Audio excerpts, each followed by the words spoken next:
in Canada today, we're a Toronto-based company.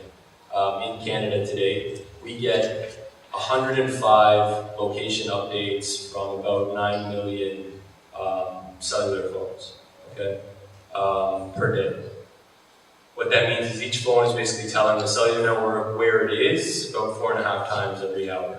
Now, cell phone accuracy is at best 100 meters accuracy. Emergency 911 legislation is actually requiring cell phone carriers to be able to find the phone in the case of an emergency within 100 meters accuracy, so that's the best we're probably going to get. But then when you put social network data on top of that, well, you're Instagramming from a very specific restaurant.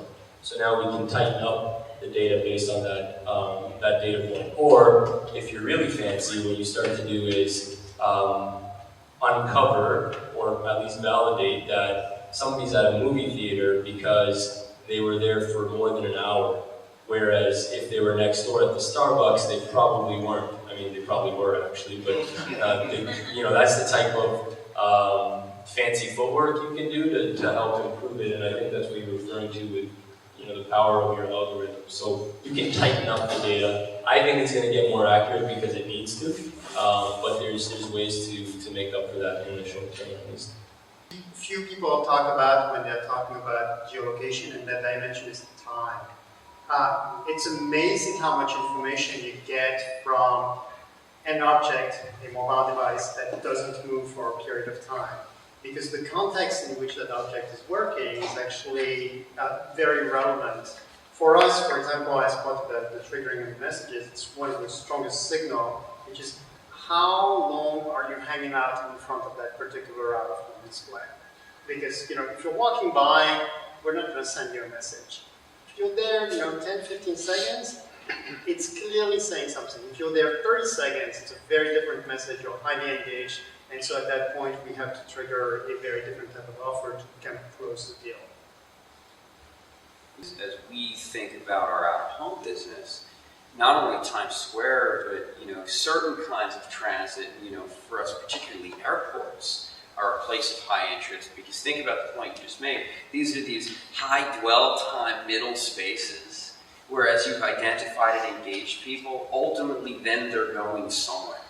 And how you understand the somewhere they're going for initial exposure, understanding more about who they are and their interests, retarget later, and follow in a privacy-compliant way. Again, it's unlocking these layers of data and intelligence that you can collect. And certainly roadside, it's harder because a lot of what's going on are things like bid requests, but there are obviously still ways to connect enough probabilistic points. And understanding that, again, people are buying locations instead of locations for a reason. And oftentimes those are routes that are connecting other locations where people will dwell. So it's thinking about that bigger picture as you do that planning. And, look, to your point about social data, I know Twitter's about 2% of the data is tagged.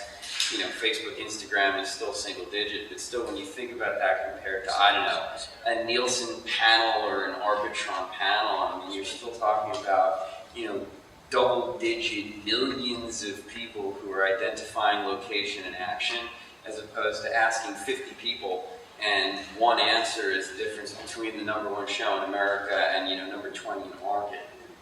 So that real-world reaction is really powerful for the other signals it's throwing off of which location is just one. We've been selecting for years locations based upon impressions and traffic counts and how many people are passing, but we haven't really had a lot of data as to who's passing and where they're going.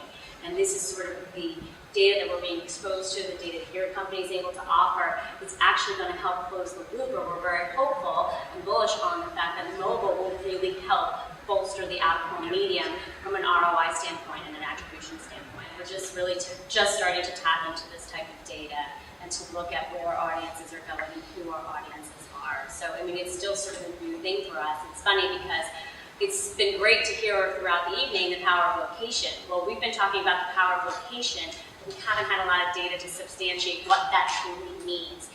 Who's passing, and again, to that point, who's passing, where they're going, what are they doing, what are the behaviors after they've been exposed to this out-of-home media.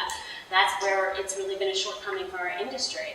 So having access to this whole new breadth of, of data, we feel is going to give us such an opportunity. And it's funny because, again, everyone focuses on digital out of home, and that's, there's a tremendous amount of capabilities with responding and optimizing when campaigns are in play. But again, I think that a lot of this mobile technology is going to breathe new life into the static formats that maybe don't have that capability. But maybe we can really harness better audience data prior to, selecting those locations.